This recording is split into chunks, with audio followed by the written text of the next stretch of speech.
Welcome back to Round the Cauldron, where we talk theology, philosophy, and everyday life as a modern witch. If you like the show, please leave a review wherever you listen to help other witches find me. Don't forget, you can help support the show at patreon.com/roundthecauldron for as little as $1 a month and get patron-exclusive content. If you're ready to hop into the show, grab some coffee, pull up a seat, and join me round the cauldron. I want to give a big shout out to my patrons over on Patreon. Thank you so much for your support. I see you. I love you. I appreciate you from the bottom of my heart. And if you want to help support the show, support the channel, you can go to patreon.com/roundthecauldron. And for as little as $1 a month, sign up there and you can get patron exclusive content. Now we can move into the topic. So I told you last week what I wanted to talk about, and I got a couple of responses on Twitter where I asked the same question, and I didn't get a lot of difference in opinion, which really surprised me. And I don't know if that's because the sphere of my Twitter following is confined to like secular witches or not a lot of Wiccans. I'm not sure.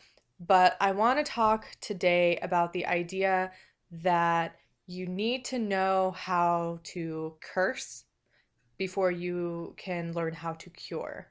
Now, I have heard this before, something along the lines of you must know how to hex before you can heal, or you have to know how to curse before you can cure. And I actually found this particular quote is attributed to Z Budapest. Now, I haven't been able to find the entire quote in any of her writings, and the entire quote is, if you cannot hex, you cannot heal. If you cannot curse, you cannot cure. That is attributed to Z Budapest. It actually comes from one of her books. I have it written down here in my notes. It comes from the Holy Book of Women's Mysteries. I'll leave a link in the description and in the show notes below to where I found that. I found it on Scribed, and I had to sign up for a free trial in order to read it. So you might have to do that too. I didn't find a free version of this particular text, so I'll link what I've got, but the particular link that I have in the description in the show notes is on page 34, and she talks about it being part of a righteous hex, a hex that is reserved for violent criminals. Now, I guess I should explain who Z Budapest is if you don't know. If you've been in the Wiccan or the pagan community for any amount of time, I'm sure you've heard of Budapest. She is famous for really leading the charge in Dianic Wicca. If I'm not mistaken, she's attributed as being like the founder of Dianic Wicca. I'm not sure, but there has been a lot of controversy surrounding her and some of her ideals. But her quote in the book is worded a little different. She says that a witch who cannot hex cannot heal. Cupcakeism, turning the other cheek, is not for witches. So I think that really sums up, the original quote. Again, I couldn't find the entire quote being attributed to her at all. That doesn't mean it's not. It just means that it might be behind a paywall that I don't have access to. If you know the source of the full quote and you can link me to the citation or the book or wherever it's in, please leave that in the comments or send me an email. I want to be able to attribute it properly. I guess I need to talk about first what I think Z meant when she said that if you can't hex, you can't heal. I couldn't find a particular article or writing of hers that really explained it, but in just looking through her website and the archives of her WordPress site, she's not opposed to hexing and cursing and doing the sorts of baneful magic that would typically be considered against the Wiccan Rede. And it does look like she takes things into consideration, like what is the reasoning, and, you need to make sure that you know for sure that this person deserves it, those sorts of things. Like this one, the righteous hex. She says it is specifically reserved for violent criminals, and you must know without a shadow of a doubt that the person is guilty and they deserve this baneful magic to be cast upon them. Now, based on the context of the book that the quote is in, as well as some of her other writings, it would appear that Z Budapest is of the opinion that if a witch does not know how to curse or hex, then they have no business calling themselves a witch. I don't have any solid evidence to back up that claim.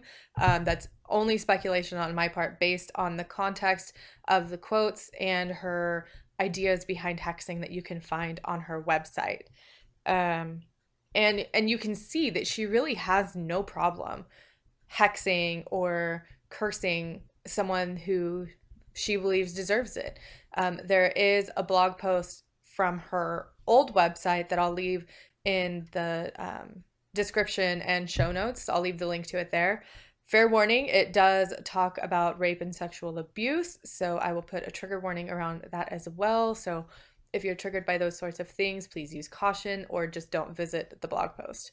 But she talks about how this person, these people really deserved it, so they did this hex and it worked out in their favor. So it would make sense to me that Z Budapest would believe that you need to know how to hex and curse before you can heal and cure. And I have my own thoughts on the matter, and I found a bunch of different articles and stuff, blog posts from other witches that talk about it too. I will leave all of those links in the description below so that you can get a different perspective than just mine or your own. So first, let's describe the difference between a curse and a hex. The two words are used synonymously, but they don't actually mean the same thing. And hex gets a bad rap because the definition of hex is just like a spell. To hex someone is to put a spell on them. And it's not always baneful magic. That's just the connotation that it has. Like the definition here that I see on Google is literally to cast a spell on or bewitch. Now, curse is different. Curse is the use of magic to cause harm, essentially. And so you've got a curse, which is to cause harm, and then you have hex, which is just to bewitch someone, to cast a spell on them. The connotation of the word hex is negative. You know, when you say someone has put a hex on you, normally you're thinking of a curse.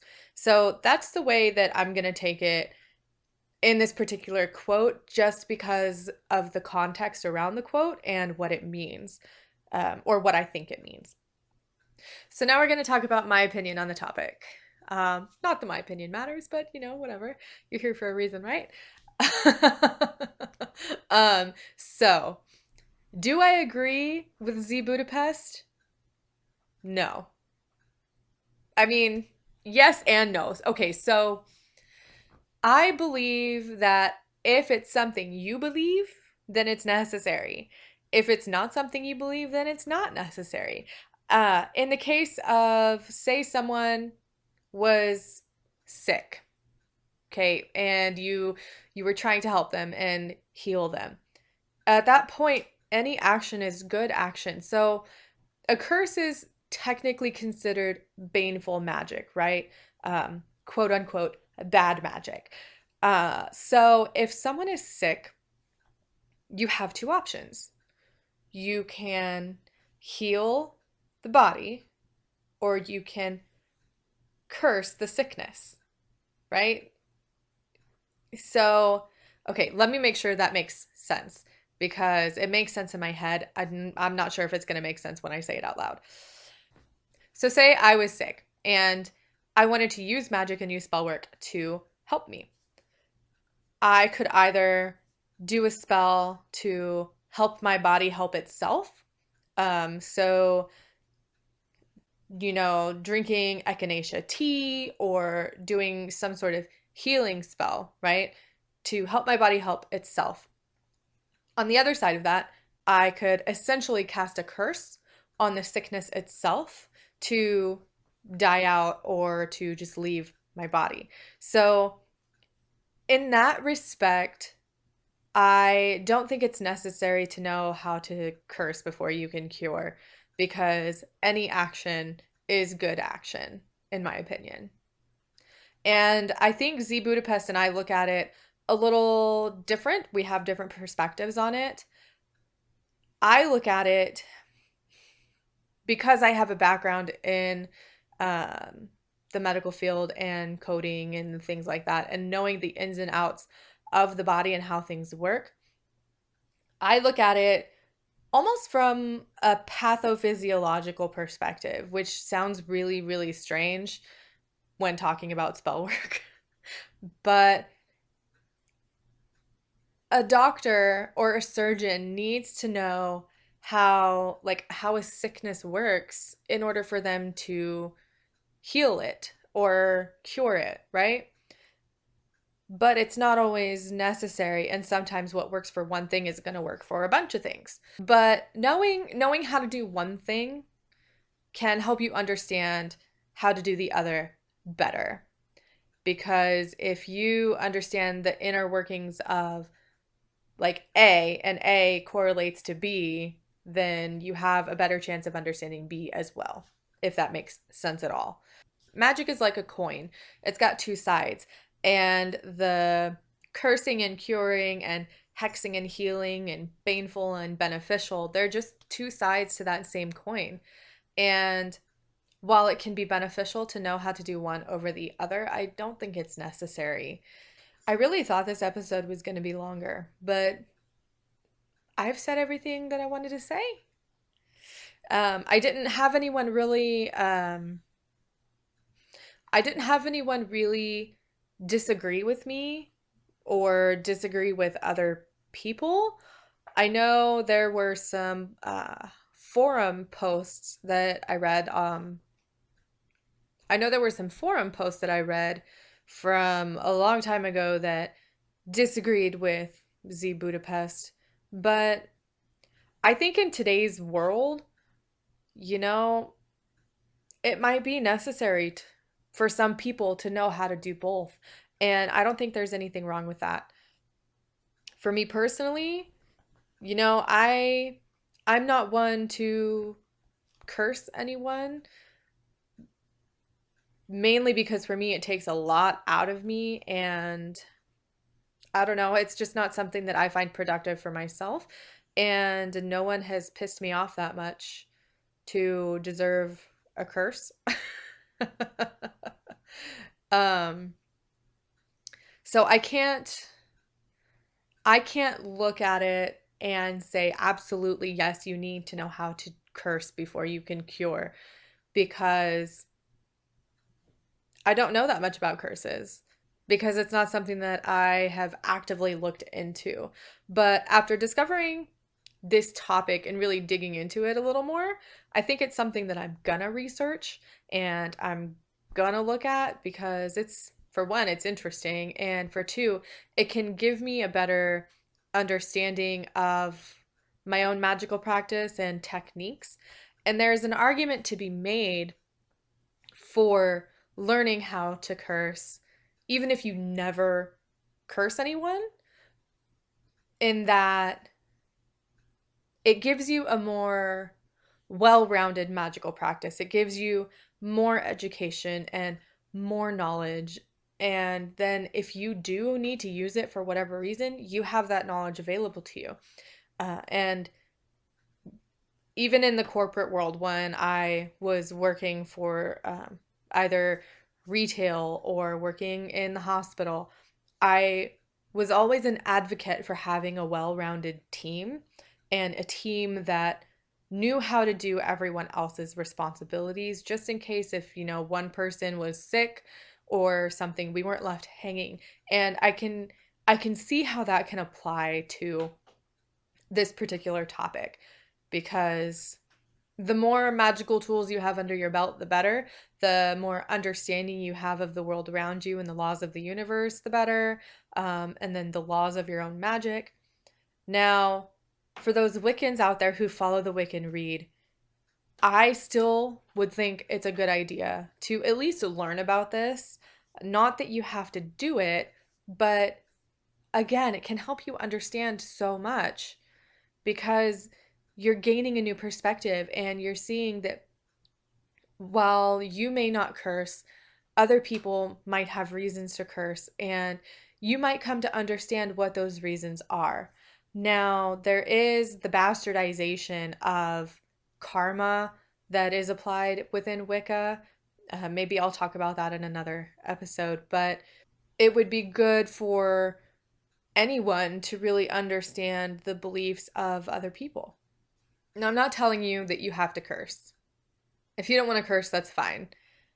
But I am telling you that I think it would be a good idea to at least look into the mechanics of how it all works and maybe see if it deepens your understanding or gives you a new perspective on the way your own magic works and the way your own techniques work within yourself.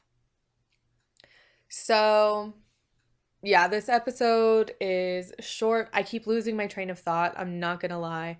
It's been a rough couple of days, but yeah. So, honestly, that's probably the end of the actual episode, but I want to talk a little bit about why it's been a rough couple of days.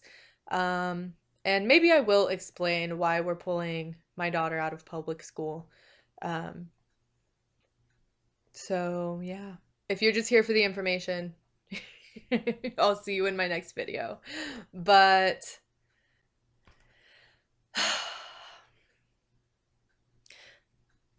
COVID-19 is now in my county where I live.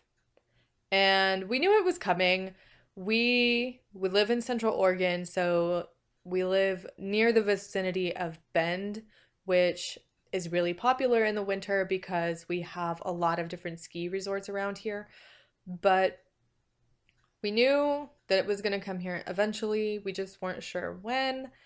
And it has me stressed out. So that's really where my brain has been, is trying to figure out what to do about it. I know, we're taking all of the standard precautions, washing our hands, doing the Dracula. So when you cough or you sneeze, you raise your arm up like Dracula and cough or sneeze onto the inside of your elbow. Um, but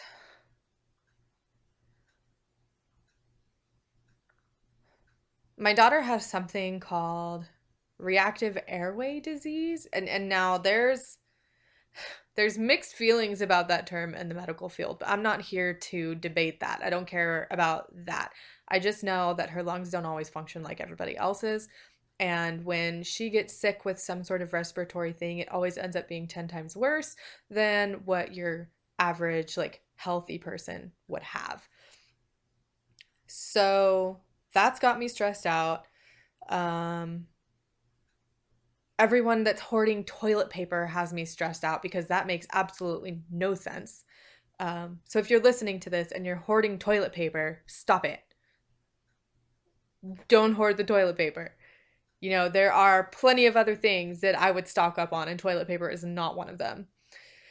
Um, so that's actually the main reason that I'm pulling her out of public school, because her immune system is not like that of a healthy child. I mean, she's not unhealthy. She doesn't have an autoimmune disorder. She's not medically considered immunocompromised, but I don't need her catching this.